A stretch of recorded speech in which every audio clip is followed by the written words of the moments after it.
மனைவியின் கனவொன்று எனக்கது புரிந்தது இன்று.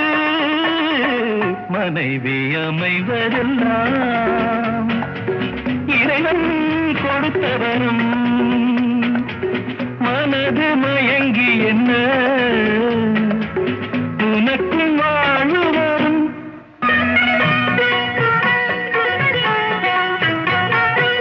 பொருத்தம் உடலிலும் வேண்டும், புரிந்தவன் துணையாக வேண்டும். பொருத்தம் உடலிலும் வேண்டும், புரிந்தவன் துணையாக